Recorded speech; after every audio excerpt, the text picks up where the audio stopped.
we have 25% veterans in our organization, 25% females in our organization, and every single female is in a leadership or decision-making or mentorship capacity. So one of the first things right off the bat was I have never been in a room with so many people like me before as a woman in STEM in a cleared environment. Welcome to Security Cleared Jobs, Who's Hiring and How, the podcast for cleared professionals looking for new opportunities and career advice. We go behind the scenes with recruiters and hiring managers from leading cleared employers to uncover the information you need to make a smart career move. Get ready for insights from this week's guest and your hosts, Kathleen Smith and Rachel Bozeman. Hello and welcome back to another episode of Security Cleared Jobs, Who's Hiring and How. And it's always fun to be in the podcast studio because I get to be here with one of my dearest friends. And Rachel, you are one of my dearest friends. So how are you doing today, Rachel? You know, if that doesn't just warm my little heart, I don't know what will. But I have a sneaking suspicion we might have a pretty good guest on here that might warm my heart. So who's here today, Kathleen? Well, I'm happy to say that today's guest is Melissa Jensen, MJ, Technical Account Manager for RACTSOL. Welcome to the show, MJ. Thank you, Kathleen and Rachel. Well, we are excited to learn, and we like to always start at the very beginning, and it starts with you. So how in the heck did you end up there, and what are your responsibilities at RACTSOL? Well, it's been a very non-linear career trajectory. My career kind of started off where I was in Army Intel, and then I met the high requirements of having a TSSCI and a Pulse, so I was command directed to cyber. But since then, I've had the opportunity of working as an offensive hand-on keyboard operator. I've also worked incident response and incident response management for defensive cyber operations. I've had the pleasure of working preventative cyber missions, where my mini claim to fame was getting 27 minutes ahead of bleeping computer for Log4j dissemination. So that was kind of a big deal. That's one of the larger publications that cyber folks are interested in knowing what's going on about. Then I took a slight shift and pivot where I worked for recruiting and sales and account management. And eventually that led me to a career for back office and program management. But I've actually been working with RACTSOL for over a year before I was hired. I initially signed a contingent offer with them, and I was going to be a contractor working on one of their programs. But after the interview, the position lost funding. I took a different opportunity elsewhere. And then when that position concluded, I reached back out, and it was the right time for RACTSOL. It was the right time for me. And now I'm pleased to say that I'm a technical account manager at RACTSOL, where I'll be spearheading and being the battering ram for the brand new services component, where we're working to both enhance our customer footprint while also growing it. I love a good origin story. That was so good, MJ. But I know I'm going to butcher it with my good old Louisiana accents here. So saying see, I can't even do it, MJ. So tell us, what does it stand for? What is the acronym for RACTSOL? Absolutely. So RACTSOL stands for Roseman Advanced Computer Technology and Solution Core. So it takes after Antoine Roseman is our fearless leader and visionary icon, CEO, as well as one of our lead architects on program. Tell us a little bit more about what RACTSOL does in the cleared community. Absolutely. So RACTSOL is a service-disabled, veteran-owned small business, and we have a small disadvantaged 8A status. Where we really thrive is that we provide emerging technology like IT systems to both federal agencies and federal customers for more than a decade. Where we really stand out amongst our peers is with information system engineering, zero trust architecture and development, software engineering, and system administration, where really our goal is to provide innovative solutioning, where we work really, really closely with our customers and have a deep customer intimacy, where we work with even our TDs or tech directors, where we help them build out their solutions across their infrastructure. And we currently are pleased to serve DoD, IC, and federal civ agencies like Air Force, Mar Force Cyber, and Veteran Affairs. You just got a couple things going on over there. A few here and there. Not too much, have some free time.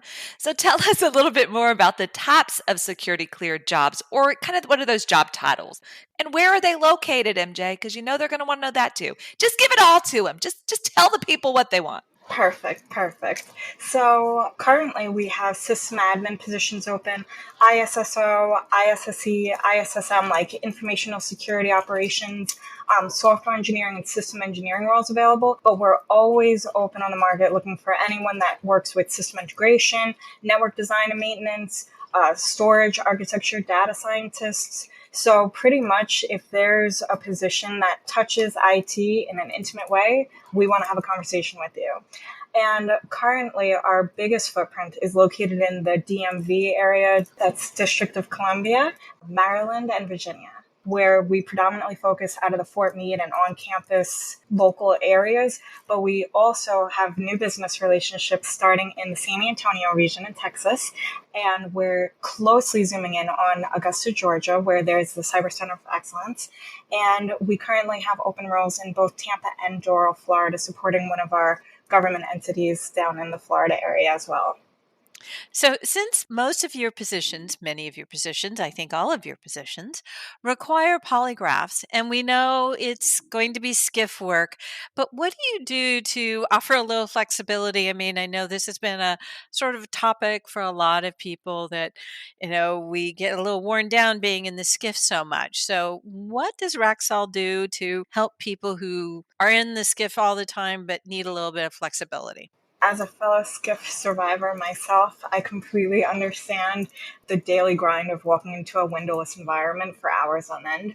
So where we really work with the flexibility with our teammates and our employees is we greatly benefit from the relationship we have with our customers, which allows us to have the flexibility to have early come-ins or late leaves, or you're able to compress your schedule or expand your schedule to kind of meet your daily challenges.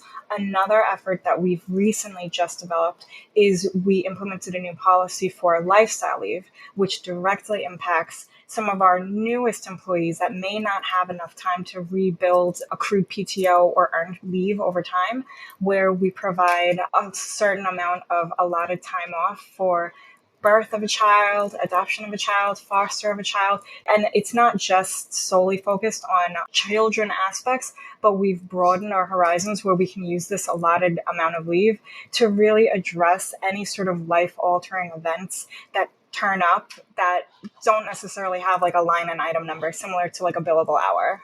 I love it. Life happens. Absolutely. And you're there to make sure that they can be there for life. I think that's an incredible benefit. So thank you for talking about that. Something else that went into effect at the beginning of this month, Maryland passed their new pay transparency. Why do you think transparency is so helpful for both the company and a cleared candidate? So I'm a huge advocate for pay transparency, and I think that it can only help everybody have a better understanding, not only of where they rate themselves, but also where the positions are kind of within the market value. So I think some of the benefits are that it increases fairness across the board, both from candidates and from employer perspective. You don't have somebody sitting next to you making a huge disproportionate amount of gains or losses different from you for completing the same work.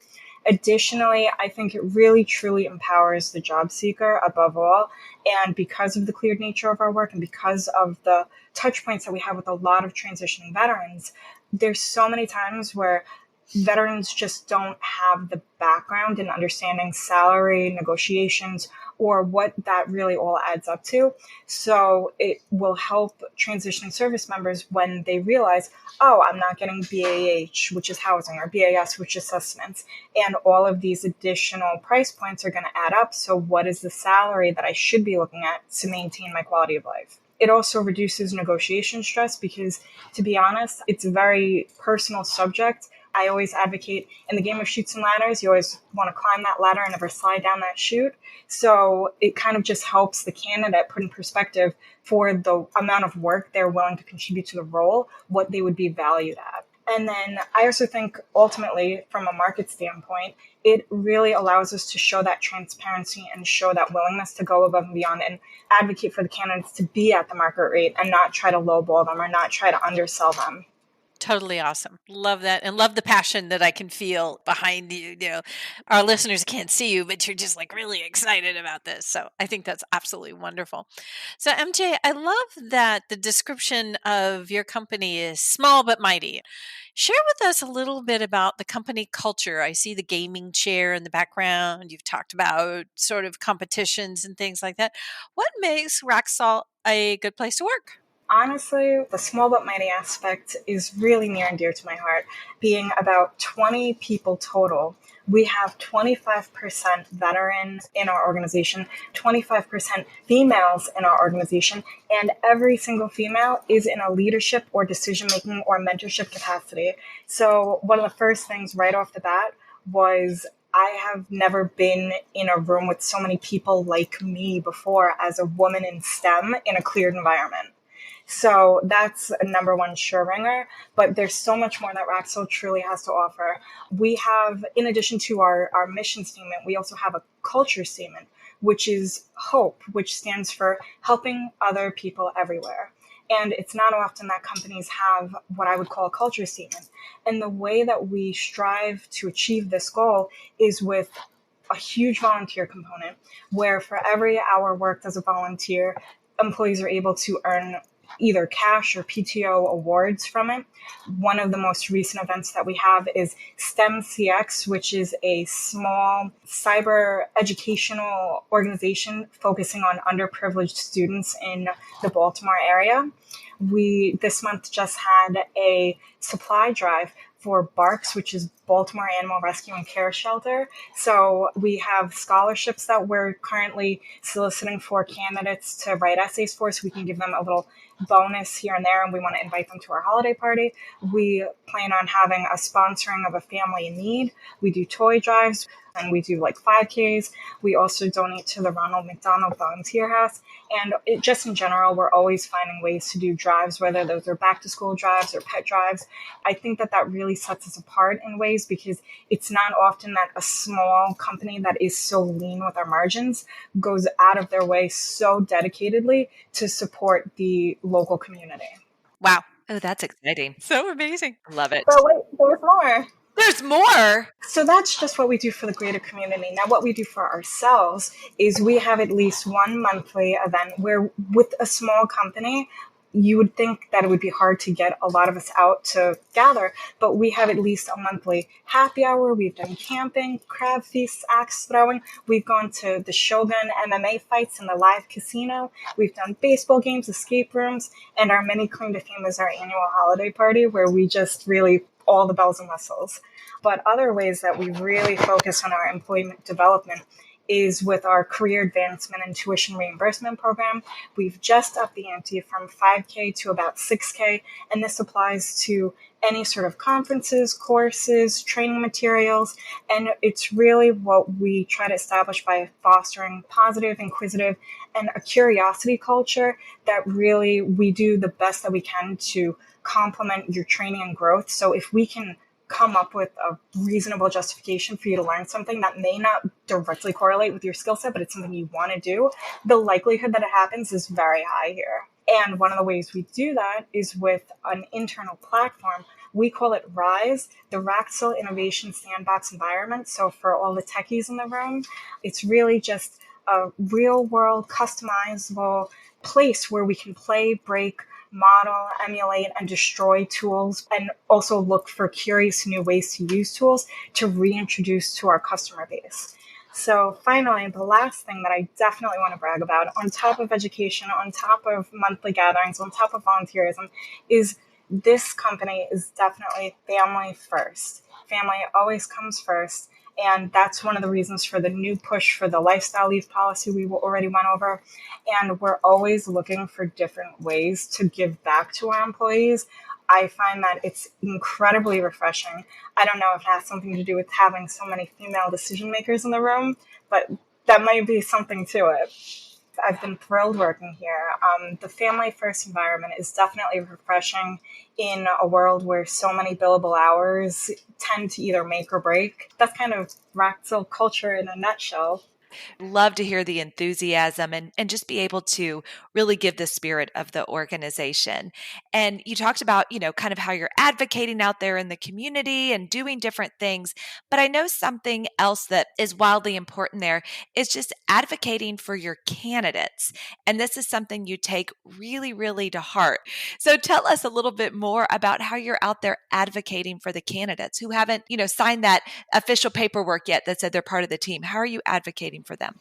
So, having been in the candidate seat so many times myself for these higher level cleared roles and understanding the timelines and the trials and tribulations, it's almost like every job application is like the beginning of a quest. And then how many side quests does it take to get to the boss level?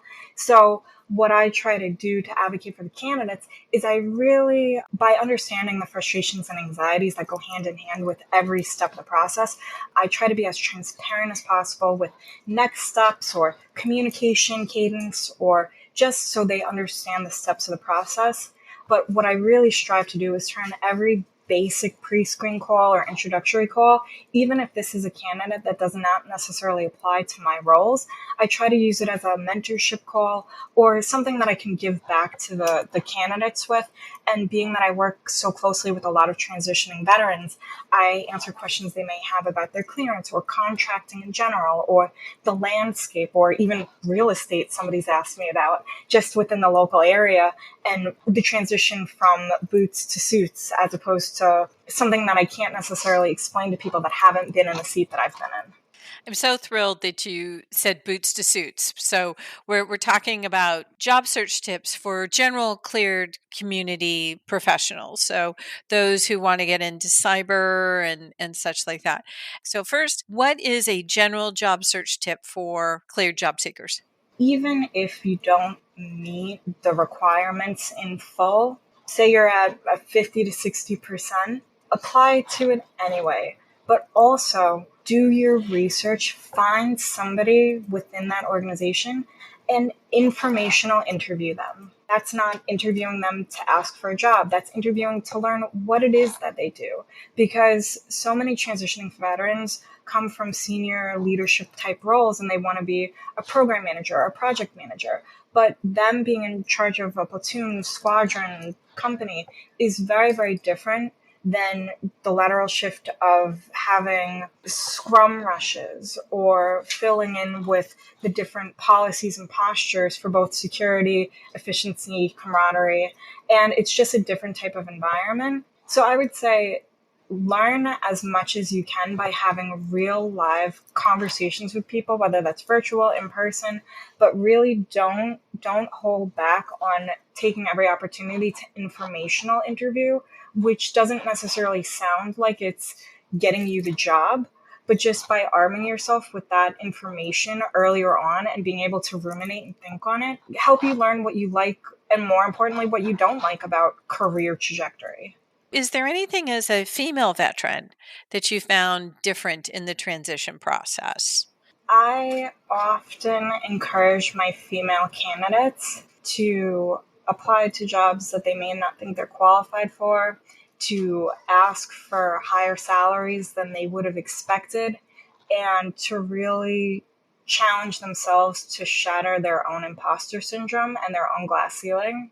So I definitely take slightly different approaches when it comes to the humbleness and timidness of my female candidates, as opposed to some of my more bravado, machismo candidates that haven't necessarily had to be the stealth force behind their teams or their programs. Awesome. Totally awesome. I like that. So you've had so many great things to share. I have definitely enjoyed learning a little bit more and all of those pieces. And I know our listeners have as well. So, MJ, how can they get in touch with you? You can get in touch with me either by the company website at RACTSOL. So that'll be Romeo, Alpha, Charlie, Tango, Sierra, Oscar, Lima. So RACTSOL.com. Or you can hit me up at staffing at RACTSOL.com or M. Jensen. That's going to be Mike, Julia, Echo, November, Sierra, Echo, November at RACTSOL.com. Or you can find me on LinkedIn. Awesome. So, MJ, thanks so much for joining us today. Really love learning about RACTSOL and all of your great enthusiasm for employees, candidates, and transitioning veterans. Thank you. I've really appreciated my time with you guys, and I can't thank you enough for letting me kind of share the word about how awesome my company is and hopefully enticing new teammates and friends to join our leagues. Thanks. I loved MJ's advice for female candidates.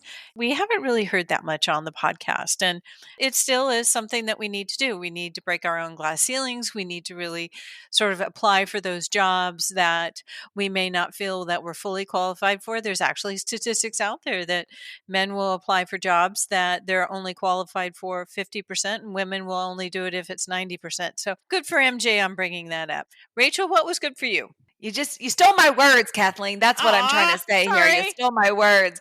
It was just so refreshing. And I love the enthusiasm. It's so encouraging when you hear somebody that feels so passionately about their organization and an organization that's giving back to the community. I loved their approach to just volunteers, to the engagement of the team, having those monthly socials. And it sounds like a heck of a holiday party. So hopefully our invites will not get lost in the mail. Thank you so much. You know the drill. Follow the show, write us the 5-star review, and make sure you come back for another great episode. Till next time, bye-bye. So I got all the decorations up. I need more spider webbing. I've got the 3 dragons up, 6 20-foot ghosts, and I still can't figure out what I'm going to wear. What are you going to do? Well, I've just went and bought full-size candy bars because that's what we like to give out. So I can't compete with your dragons. I can't compete with all your spider webs, but I sure can give out some Hershey bars.